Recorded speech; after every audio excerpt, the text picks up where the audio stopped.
decir, y creo que debemos decir todos los demócratas, ya basta, ya basta. Digo ya basta porque si usted se da cuenta en los últimos 15 días hemos tenido de todo. La aprobación de reformas al COTAD que lo hacen de manera express.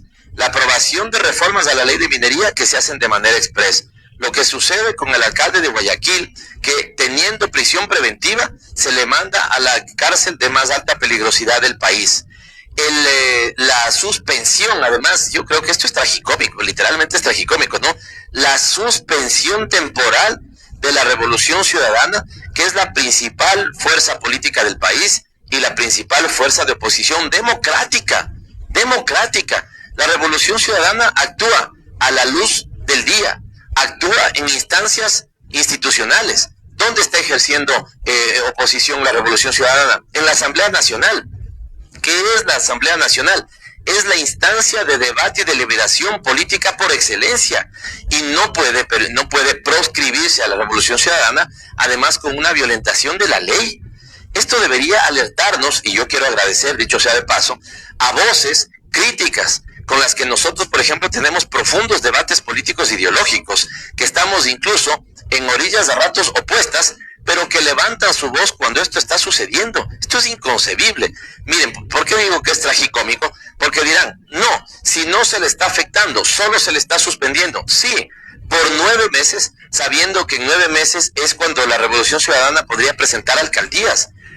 Un partido de fútbol se gana, un equipo gana, el otro en la cancha. Un partido de fútbol donde gano manipulando al juez, donde gano en la mesa, sin que se llegue a instalar el equipo de fútbol, sin que se llegue a instalar el partido de fútbol, es absolutamente, violatorio de cualquier principio democrático. Yo quiero hacer un llamado a los sectores democráticos a que por favor levanten su voz de protesta. La Revolución Ciudadana, y ayer nuestra presidenta ha sido absolutamente clara, ha dicho 2 cosas. Primero, se activarán de parte del movimiento absolutamente todos los mecanismos legales dentro del país y fuera del país. Y segundo, la Revolución Ciudadana participará en las próximas elecciones. ¿Cuál es la votación que tiene la Revolución Ciudadana?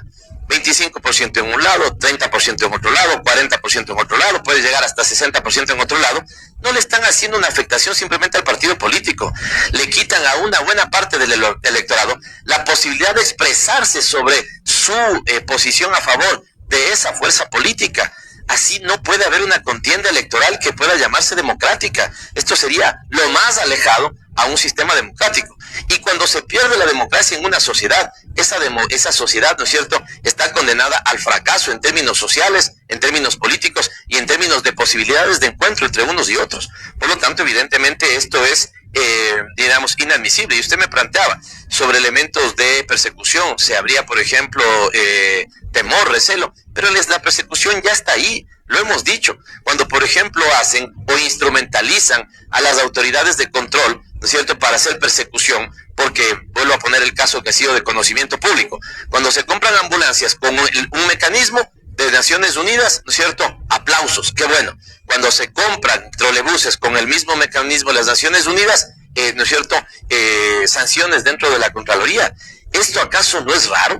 ¿Esto acaso no es extraordinario? ¿Esto acaso no suena a una ilegalidad? ¿Esto acaso no se deja percibir como una persecución política? ¿Sí? Y les decía, ¿no es cierto?, después de todo esto, como cereza del pastel, el día viernes, la proscripción de la Revolución Ciudadana. Además, achacándole una responsabilidad penal que puede ser achacada incluso a personas naturales, no a personas institucionales, a personas, individuales, no a instituciones.